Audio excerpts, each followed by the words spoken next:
যার পড়েছি নামাজ, দিয়েছি কত দাফন, কোথায় যেন আছে আমারও তৈরি সাদা কাফন, জানাজার পড়েছি নামাজ, দিয়েছি কত দাফন। তাই না? কথা ঠিক না বেঠিক? আমরা জানাজার নামাজ পড়ি না পড়ি না? জোরে বলে। আমরা জানাজার নামাজ পড়ে থাকি। কত মানুষ মারা গেল, কিন্তু আমাদেরকেও এইভাবেই কিন্তু মৃত্যুর স্বাদ গ্রহণ করতে হবে। আল্লাহ পাক জানিয়ে দিয়েছেন, আল্লাযী খালাকাল মাউতা ওয়াল হায়াতা লিয়াবলুয়াকুম আইয়ুকুম আহসানু আমালা, ইযা জাআ আজালুকুম ফালা ইস্তাখিরুনা সাআতান ওয়ালা ইস্তাকদিমুন, আইনামা তাকুলু ইউদরিকুমুল মাউতু ওয়ালাউ কুনতুম ফি বুরুজিম মুশাইয়্যিদা। তোমরা যদি ওই লোহার যে বাক্স বলেন তো নাকি জি, হ্যাঁ, লোহার যদি ওই বাক্সের ভিতরেতেও যদি তোমরা ঢুকে যাও, তবুও তোমরা মৃত্যুর হাত থেকে কেউ রেহাই পাবে না, তবুও কিন্তু তোমাদেরকে মৃত্যুর স্বাদ গ্রহণ করতেই হবে। কুল্লু নাফসিন যায়কাতুল মাউত। ও ভাই জানেরা, নওজওয়ানেরা, আমার তরুণ যুবকেরা, আল্লাহ পাকের মালাইকা ফেরেশতা, চারজন বিখ্যাত মালাইকা ফেরেশতা, আজরাইল আলাইহিস সালাম, মিকাইল আলাইহিস সালাম, ইসরাফিল আলাইহিস সালাম, জিবরাইল আলাইহিস সালাম, এই চারজন মালাইকা ফেরেশতা, তাদের মধ্যে একজন হলেন আজরাইল ফেরেশতা। আজরাইল ফেরেশতাকে আল্লাহ পাক দায়িত্ব দিয়েছেন মানুষের রূহ কবজ করবে, জিনের রূহ কবজ করবে, পশু পাখি তৃণলতা পশু পাখিদের রূহ তোমরা কবজ করবে। এই তরুণ যুবকেরা শুনে রেখে দেন, জেনে রেখে দেন, 1,24,000 পয়গম্বরকে আল্লাহ পাক নবী করে পাঠিয়েছিলেন। সকলেই কি রাসূল ছিলেন? জোরে বলেন। সকলেই কিন্তু রাসূল ছিলেন না। যাদের উপরে আল্লাহ পাক আসমানি গ্রন্থ, হ্যাঁ, কোরআন মাজিদ, তাওরাত, ইনজিল, জাবুর, মুসা আলাইহিস সালামের উপরে আল্লাহ পাক কি কিতাব নাজিল করেছিলেন বলেন? জোরে বলেন, জোরে বলেন না। আই দেখেছো, মাশাআল্লাহ, আমার চাচা জানে কিন্তু সকলে কিন্তু জানে না। ধরে ফেলেছি। সকলে একটু বলেন, মুসা আলাইহিস সালামের উপরে আল্লাহ পাক কি নাজিল করেছিলেন? বলেন। জানেন আপনারা সকলেই? আমি যদি একবার বলে দিই সকলেই বুঝে যাবেন। মুসা আলাইহিস সালামের উপরে আল্লাহ পাক তাওরাত নাজিল করেছিলেন। কথা ঠিক না বেঠিক? হ্যাঁ। দাউদ আলাইহিস সালামের উপরে আল্লাহ পাক জাবুর নাজিল করেছিলেন। হ্যাঁ, কথা ঠিক না বেঠিক? আর আমার রাসূলুল্লাহর উপরে আল্লাহ পাক কি নাজিল করেছিলেন? হ্যাঁ, কোরআন নাজিল করেছিলেন। ও জওয়ান যুবকেরা, ও আমার তরুণেরা, ও আমার মুরব্বিরা, হযরত ঈসা আলাইহিস সালামের উপরে আল্লাহ ইনজিল নাজিল করেছিলেন। হযরত দাউদ আলাইহিস সালামের উপরে আল্লাহ পাক জাবুর নাজিল করেছিলেন। দাউদ আলাইহিস সালামের কাছে যখন আল্লাহ মৃত্যুর ফেরেশতাকে পাঠিয়ে দিলেন, হে আজরাইল ফেরেশতা,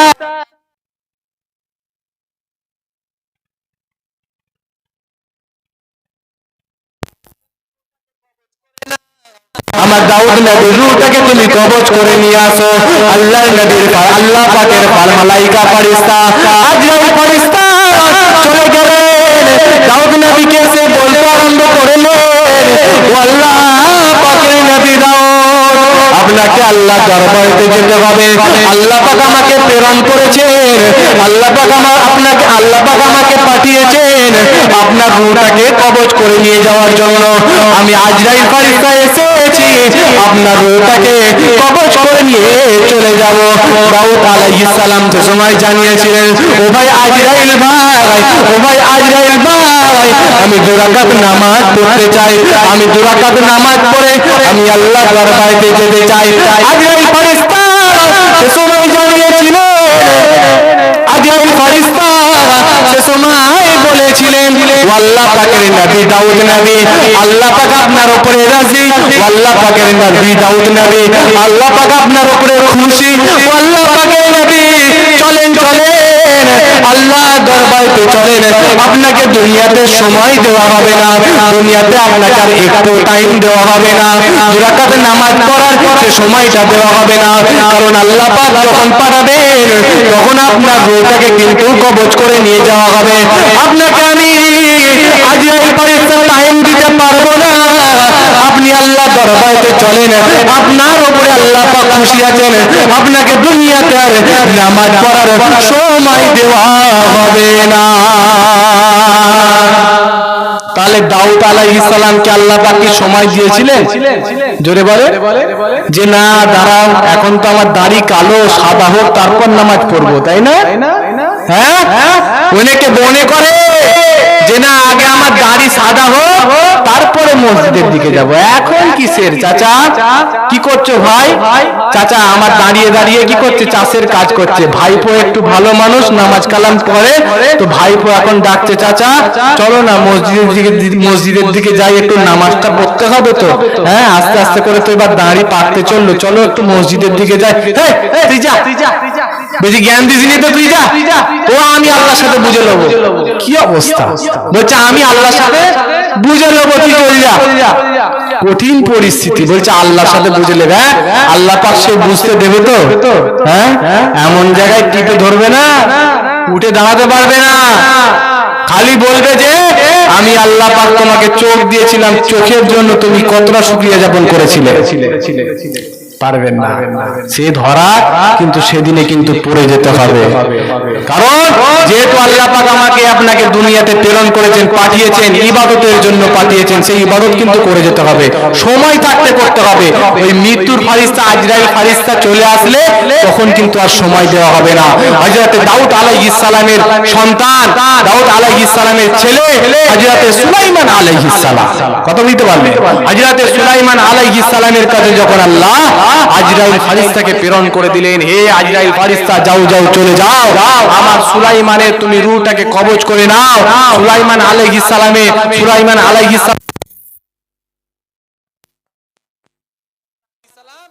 সকলের উপরে নেতৃত্ব দিতেন, এমনকি প্রাণীদের উপরে নেতৃত্ব দিতেন, নেতৃত্ব দিতেন, জিনেদের উপরে, জিনেদের কাছেও তিনি নবী ছিলেন, জিনেদের উপরে নেতৃত্ব দিতেন। কথা বলতে পারলেন? সুলাইমান আলাইহিস সালামের কাছে যখন আমার আল্লাহ আজরাইল ফারিস্তাকে প্রেরণ করে দিলেন, জি আজরাইল ফারিস্তা এসে তখন বলতে আরম্ভ করে, ও আল্লাহর নবী, হে আল্লাহর নবী সুলাইমান আলাইহিস সালাম, চলেন আপনাকে আল্লাহর দরবারে যেতে হবে, আল্লাহর দরবারে আপনাকে যেতে হবে। ও ভাই জানেরা, নওজওয়ানেরা, আমার তরুণ যুবকেরা, ও আমার মুরব্বীরা, শুনে রেখে দেন, বাবারা জেনে রেখে দেন। আজরাইল ফারিস্তা এসে বলতে আরম্ভ করে, ও আল্লাহ পাকের নবী, ও আল্লাহ পাকের নবী সুলাইমান আলাইহিস সালাম, চলেন চলেন চলেন, আপনি আল্লাহ দরবারেতে চলেন। দুনিয়াতে আপনার টাইম শেষ হয়ে গেছে, দুনিয়াতে আপনার টাইম খতম হয়ে গেছে, আপনাকে আল্লাহ দরবারেতে যেতে হবে।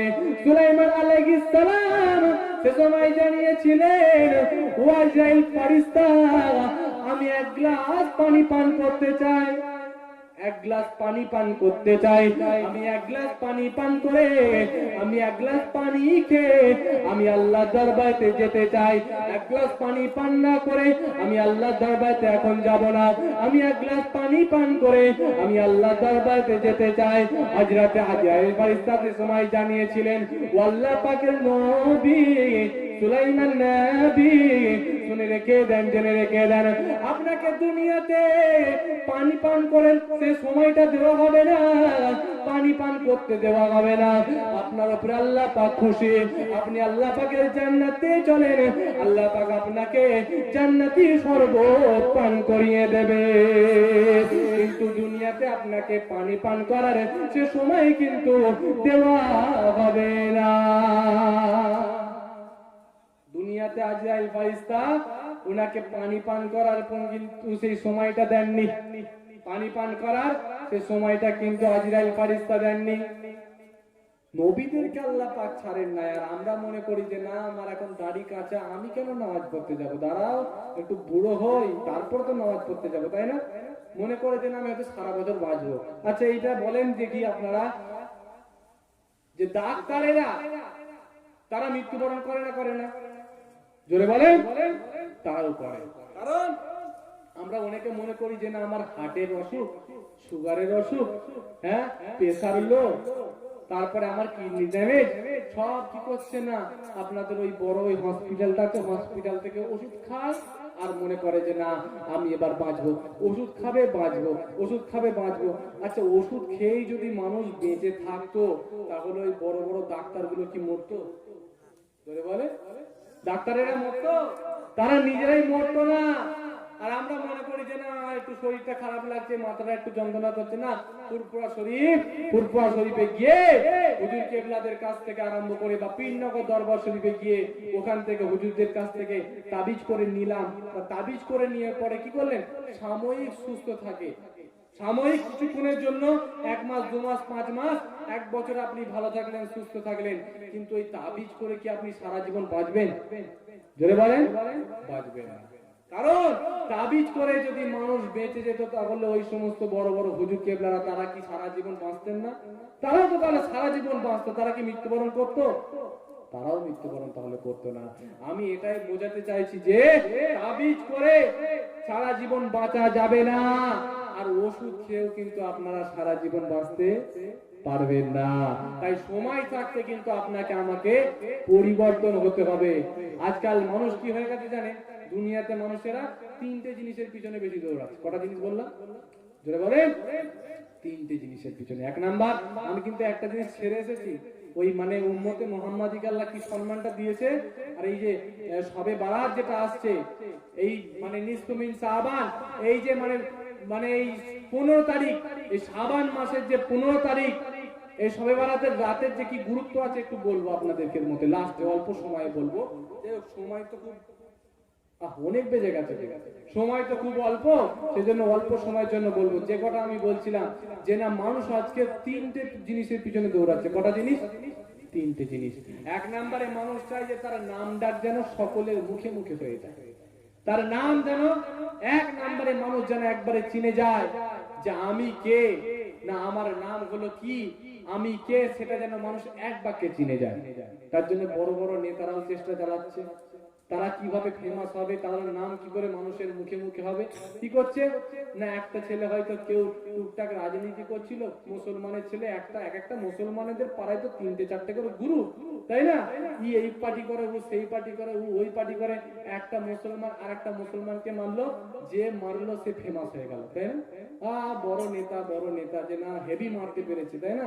কবজির তেজ আছে, হ্যাঁ, মারামারি করলেই ফেমাস, নাম চারিদিকে ছড়িয়ে গেল। এই নামটা প্রসিদ্ধ করার জন্য বা নামটা যেন সকলের মুখে মুখে হয়ে যায়, না কে মেরেছে রে, ওকে মেরে নাকি হসপিটালে পাঠিয়ে দিয়েছে। হ্যাঁ, হসপিটালে পাঠিয়ে দিয়েছে। তো কে মারলো রে, না অমুক ব্যক্তি মেরেছে। কে? আশরাফুল মেরেছে। কে মেরেছে? না মাশরেকুল মেরেছে। হ্যাঁ, কে মেরেছে? আব্দুল জব্বার মেরেছে। ও মানে কবজি তেজ আছে, হ্যাঁ, ক্ষমতা আছে, বললাবে বুকের পাটা আছে, হ্যাঁ, কার ব্যাটা দেখতে হবে না।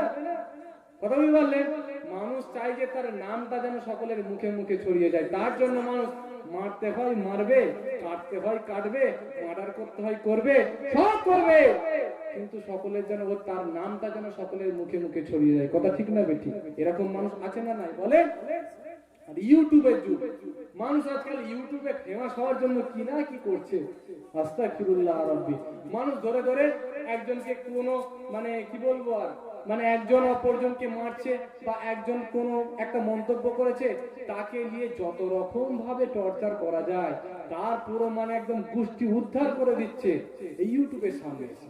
কারণ সে এমনই কটু কথা বলছে, এমনই নানা রকম ভাবে মন্তব্য করছে, সেটা মানুষের যেন মুখে মুখে ছড়িয়ে যায় যে না অমুক ব্যক্তির ব্যাপারে কথা বললো, বা অমুক ব্যক্তিকে গালাগালি করলো, এটা কি করলো রে, কি করলো রে, হ্যাঁ অমুক ব্যক্তি এত বড় মানুষ, এত বড় আলেম, তাকে গালাগালি করেছে। কে করেছে?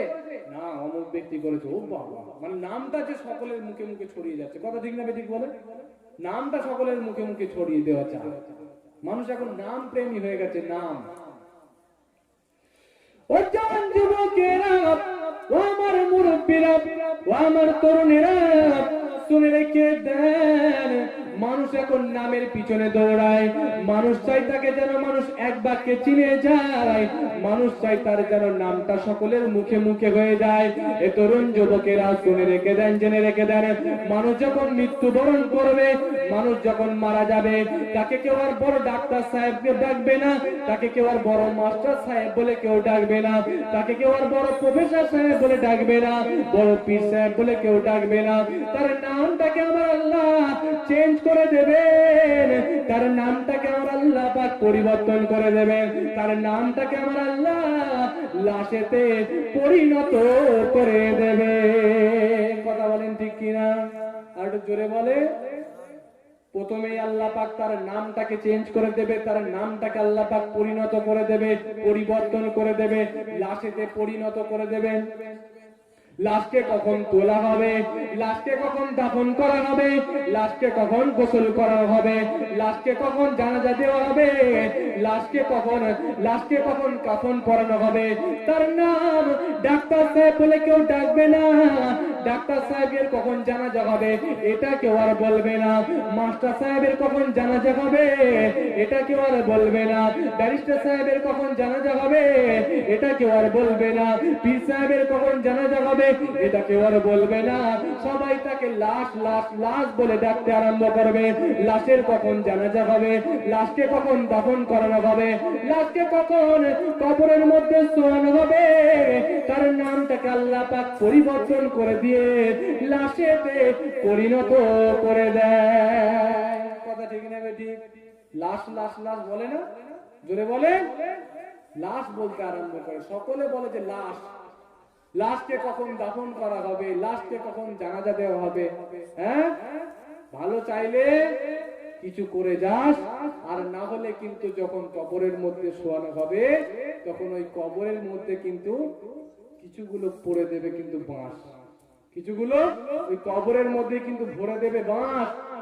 বাঁশ পিটা খেতে হবে, আর না হলে কিন্তু আমাদেরকে আপনাদেরকে কিছুটা পরিবর্তন হয়ে আল্লাহ আল্লাহ জিকরুল্লাহ জিকরুন নবী করতে করতে যদি আমরা মৃত্যুবরণ করতে পারি তাহলে কিন্তু আপনার ইহকাল এবং পরকাল উভয় কালটাই কিন্তু লাভবান হয়ে যাবে। জোরে বলেন না সুবহানাল্লাহ। বাপেরা, আমার ভাইরা, নওজওয়ানেরা, আমার বাবাজিরা, বেশি লম্বা চওড়া সময় নাই, এবার আস্তে আস্তে সংক্ষিপ্ত দিকে যাই, সংক্ষেপ করে দিই। আমার বক্তব্য বেশি দীর্ঘায়িত করব না। আমার বাপ ভাইয়েরা, তরুণ যুবকেরা, আমি আপনাদের খেদমতে পীরের আওলাদ হিসাবে দু একটি কথাবার্তা আলাপ আলোচনা করছি। আপনারা রাগ করছেন নাকি? রাগ করছেন না তো? হ্যাঁ, একবার দরুদ শরীফ আল্লাহুম্মা সাল্লি আলা মাওলানা ওয়ালা।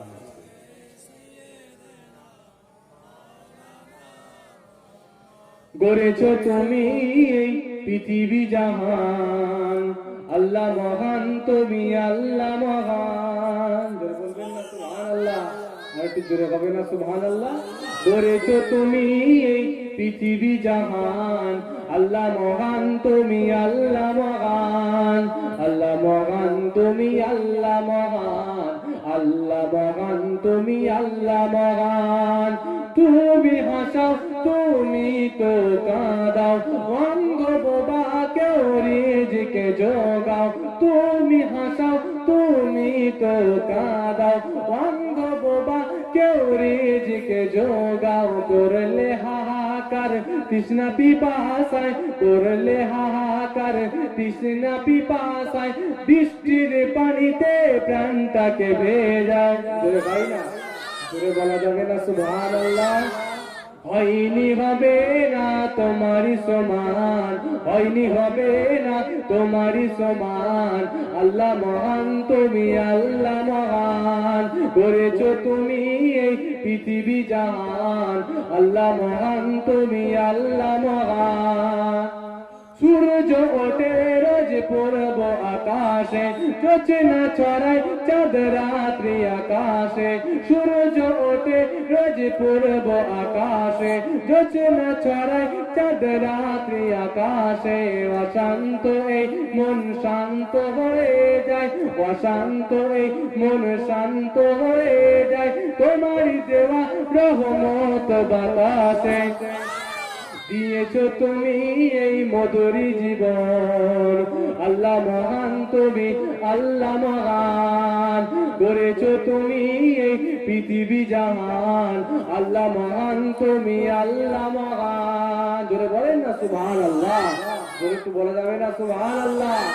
আমার বাপ ভাইরা, তরুণ যুবকেরা, নওজওয়ানেরা, আমরা সকলেই কিন্তু গুনাহগার, খাতাকার, বদকার, তারপরেও কিন্তু আল্লাহর দরবারে এসে বসি। কারণ আল্লাহ পাক জানিয়েছেন, কিতাবের মধ্যে পাওয়া যায়, কুল্লু বানি আদম খাত্তাউন ওয়া খায়রুল খাত্তাইনা তাওয়াবুন। আদম সন্তান মাত্র সকলেই গুনাহগার, কিন্তু ওই গুনাহগারদের মধ্যেই ওই বান্দাই হলো আমার আল্লাহর দরবারে উত্তম বান্দা। যে বান্দা গুনাহ করার পরে আল্লাহর দরবারে হাত তুলে মাফ চায়, ওই বান্দাই হলো আল্লাহর দরবারে উত্তম বান্দা। জোরে বলেন না সুবহানাল্লাহ। কোরআন মাজিদের মধ্যে আল্লাহ পাক জানিয়েছেন, وَأَمَّا مَنْ خَافَ مَقَامَ رَبِّهِ وَنَهَى النَّفْسَ عَنِ الْهَوَى فَإِنَّ الْجَنَّةَ هِيَ الْمَأْوَى। যে বান্দা গুনাহর ভয়ে, আল্লাহ পাকের আযাবের ভয়ে নিজেকে গুনাহর কাজ থেকে দূরে রাখে, নিজেকে গুনাহর কাজ থেকে সরিয়ে রাখে, তাকে আমার আল্লাহ পাক কিয়ামতের দিনেতে জান্নাতুল মাওয়া দান করবে। জোরে বলেন না সুবহানাল্লাহ। সেই একটা মাহফিল, নিজেদের গুনাহগুলোকে পরিবর্তন করে দেওয়ার জন্য এই মাহফিলের মধ্যে আমরা এসে বসি। নিজেদের গুনাহগুলোকে পরিবর্তন করে দেওয়ার জন্য, নিজেদের গুনাহগুলো যেন আল্লাহ পাক গুনাহগুলো যেন মুছে যায়, এই অন্তরটাকে পরিবর্তন করার জন্য এই মাহফিলের মধ্যে আমরা গিয়ে বসি। কথা বুঝতে পারলাম? ও ভাই জানেরা, নওজওয়ানেরা,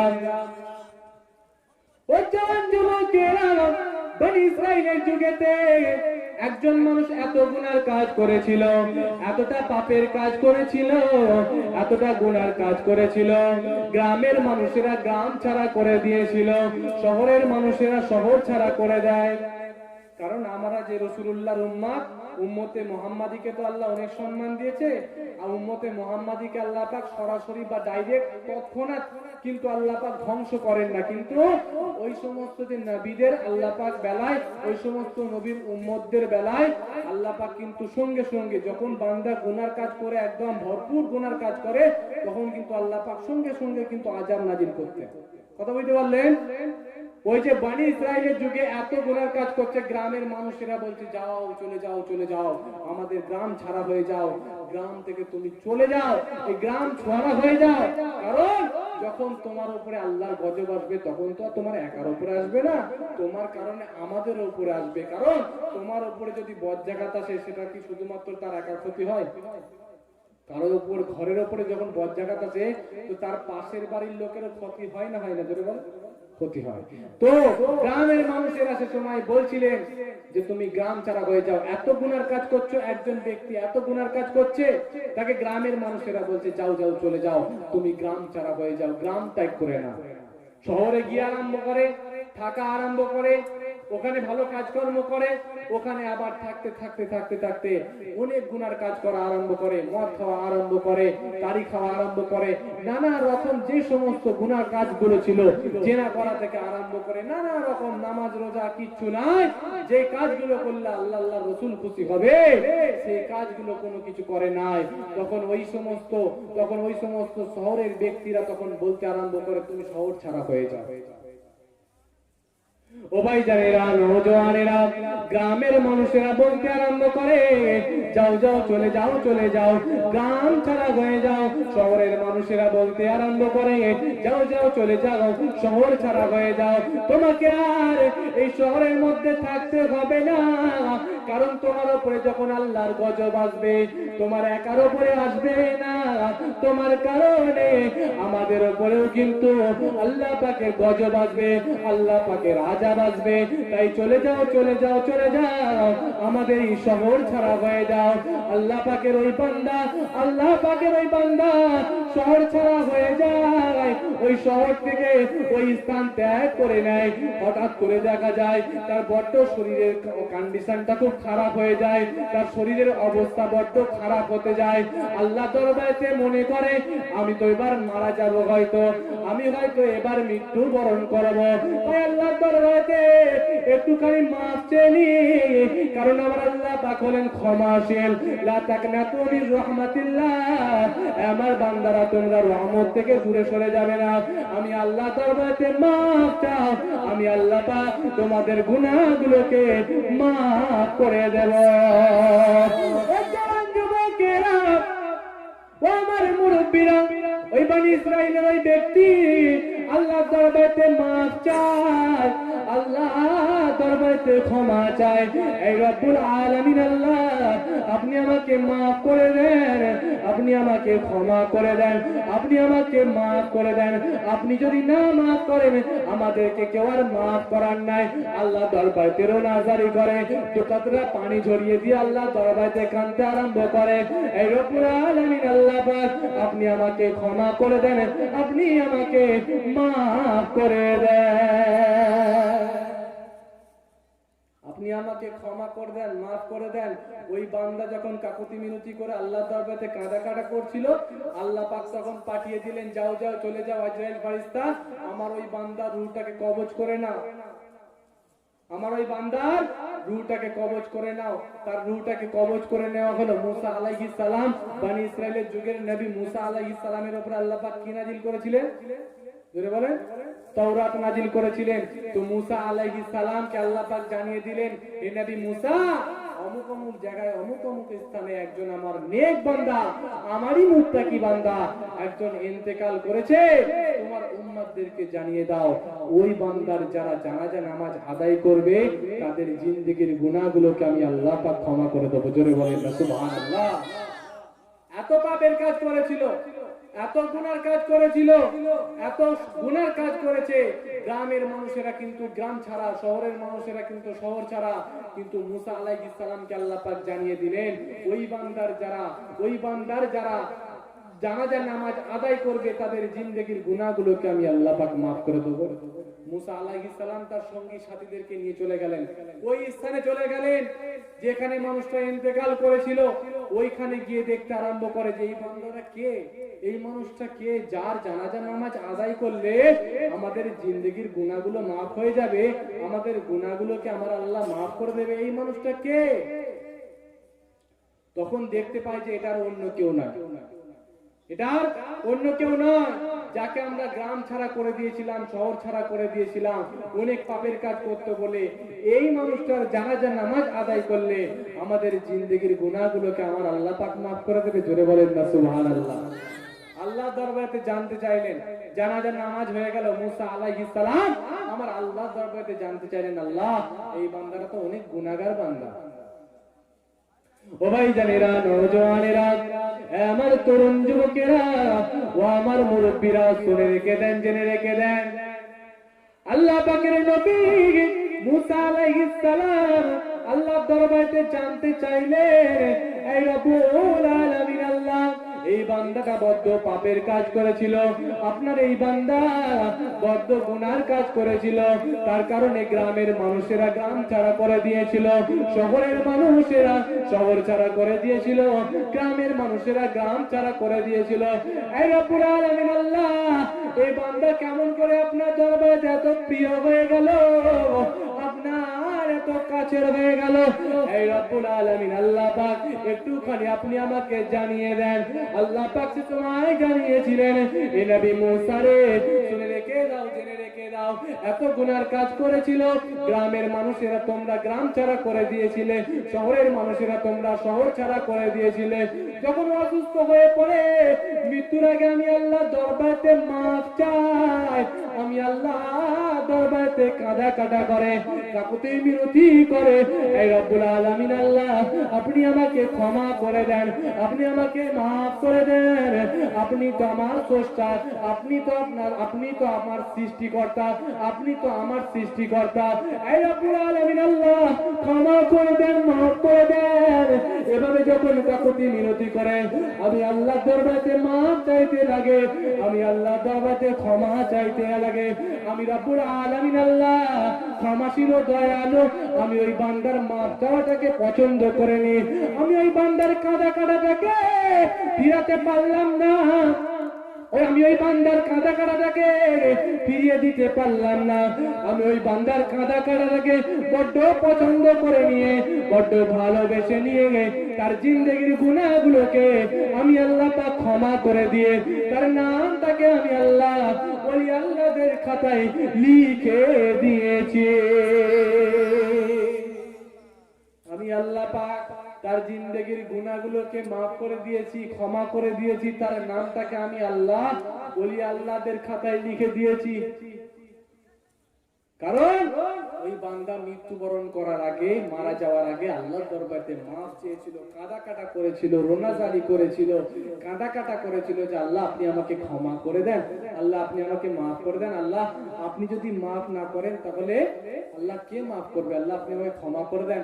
এভাবে যখন কাকুতি মিনতি করে কাঁদে, আমি আল্লাহ পাক তার মাফ চাওয়াটাকে বড্ড ভালোবেসে নিয়ে, বড্ড পছন্দ করে নিয়ে তার নামটাকে আমি আল্লাহ ওলি আল্লাহদের খাতায় লিখে দিচ্ছি। আরেকবার বলেন না সুবহানাল্লাহ। তাহলে এই মাহফিলে বসে তো মাফগুলো চাইতে হবে, কথা ঠিক না ঠিক বলে? মাফ চাইতে হবে না? যেহেতু আমরা সকলে মৃত্যুবরণ করব, কিন্তু সকলে কিন্তু মনে করে না যে মৃত্যুবরণ করব, কিন্তু মৃত্যুবরণ কিন্তু করতেই হবে। মানুষ যে তিনটে জিনিসের পিছনে দৌড়ায় না, তার মধ্যে দ্বিতীয় নাম্বার জিনিসটা হচ্ছে মানুষ তার ড্রেস পোশাকের আশাকের উপরে দৌড়ায়। এই দেখবেন ঈদের সময় আসছে, ঈদের সময় হবার দেখবেন ওই ঠিক মা বোনগুলো, বাড়ির যে সমস্ত মা বোনগুলো আছে, তারা দেখবেন ঠিক বড় বড় শপিং মল গুলো গিয়ে, আর ওই ঈদের সময়ে ওই আপনাদের ওই বাজারে গিয়ে বা দোকানে গিয়ে দেখবেন ভালো ভালো সব লেহেঙ্গা গুলো কিনে, তাই না? শাড়ি কেনে, ভালো ভালো লেহেঙ্গা কিনে। আপনাদের এখানে কিনে নাকি জানি না, আপনাদের এলাকার লোক তো মাশাআল্লাহ ভালো, তাই না? আপনাদের এলাকার ছেলেমেয়েরা ভালো না? ভালো। কিন্তু ওই কলকাতা আছে না, কলকাতা, ওখানে দেখবেন সব মানুষ মানে ঈদের সময়তে গিয়ে মার্কেটিং করে, হাজার হাজার টাকা অপচয় করে না, এক একটা করে লেহেঙ্গা কিনবে, এক একটা করে শাড়ি কিনবে, 20,000 টাকা দাম, 30,000 টাকা, 40,000 টাকা করে দাম। কথা বুঝতে পারলেন? আর তারা ওইগুলো কিনে পরবে কখন? ঈদের সময় পরে না, ওই সময় পরে না, পরলেও একদিন পরে আবার খুলে রেখে দেয়। আর পাড়ায় যখন প্রধান সাহেবের যখন ছেলের বিয়ে বাড়ি হবে, ওই বিয়ে বাড়ির সময় এতে কিন্তু একদম মানে কি বলবো, ওই আপনার লেহেঙ্গা পরে আর ওই শাড়ি পরে যত রকম স্টাইল আছে, ওই মেকআপ করা, হ্যাঁ, চোখেতে আবার সেই কি বলে আইলানা দেওয়া, লিপস্টিক পরা, মানে যত রকমের স্টাইল আছে সব রকম স্টাইল মেরে ওই বিয়ে বাড়িতে গিয়ে তার চাচতো ভাইকে দেখায়, ফুফুতো ভাইকে দেখাবে, খালাতো ভাইকে দেখাবে। চলবে এইসব? জোরে বলে চলবে? আরে মুসলমানের নারী তুমি, আল্লাহ পাক তোমাকে যে প্রেরণ করেছে, তোমার যত রূপ যৌবন সৌন্দর্য যত কিছু দেখানোর আছে, তুমি কেবলমাত্র তোমার স্বামীকে দেখাতে পারবে, আদার্স অন্য কাউকে দেখাতে পারবে না। স্বামীকে দেখাও। আর স্বামীর সামনে যখন আসছে, সে একটা মোড়া মুড়ি একটা সেই শাড়ি পরে, হ্যাঁ, সে কবেকারের একটা পুরাতন একটা শাড়ি পরে, মোড়া মুড়ি শাড়ি পরে এমন ভাবে স্বামীর সামনে আসছে যেন মনে হচ্ছে সেই 35 বছরের বুড়ি, হ্যাঁ, বুড়ির মতো করে এসে স্বামীর সামনে এসে দাঁড়াচ্ছে। আর বিয়ে বাড়ি গুলো যাওয়ার সময় বাপ রে স্টাইল কাকে বলে, হ্যাঁ, পালিশে পালিশ আয়নার সামনে গিয়ে দাঁড়াচ্ছে, আয়না, হ্যাঁ, শাশুড়ি মা খালি বারবার করে ডাকছে মা আয়না, আর সে খালি বলছে মা দাঁড়াও না, দেখছো না আয়না দেখছি, একটুখানি ওয়েট করো না, একটু ওয়েট করো না, খালি পালিশ, এই পালিশ ওই পালিশ সেই পালিশ, গাল পালিশ চুল পালিশ নেক পালিশ, শুধু পালিশ আর পালিশ, পালিশ আর পালিশ। আছে না ভাই বলেন? আছে না? মা বোন বেটিরা বাড়ির মধ্যে ওইগুলো করে থাকে, এগুলো করবেন না। আল্লাহ পাক আপনাকে প্রেরণ করেছে ইবাদত করার জন্য, আর আপনি যদি স্বামীকে খুশি করার জন্য যদি ভালো সাজুগুজুও করেন, ভালো যদি মেকআপ করেন, ভালো যদি আপনি শাড়ি পরেন, ভালো যদি আপনি লেহেঙ্গা পরেন, এতে আপনার আমার আল্লাহ খুশি হয়ে যাবে, তার নামায় আমলে আল্লাহ পাক সবও লিখে দেবে। জোরে বলেন না সুবহানাল্লাহ। কথা বলতে পারলেন? কিন্তু মেয়েরা কি করে না, শুধু পাড়ার ওই সমস্ত ওই যে বড় বড় বিয়ে বাড়ি গুলো হবে ওখানে গিয়ে স্টাইল মারে, তাই না? হ্যাঁ, এটা কি ঠিক করে তারা? না, মুসলমানের নারী করছে বাড়াবাড়ি, মুসলমানের নারী হয়ে গেছে আজকাল আনারি। কথা বলতে পারলেন? তাই তো কবি কি বলেছেন, আগের মতো শান্তি তো আর এখন পাওয়া যায়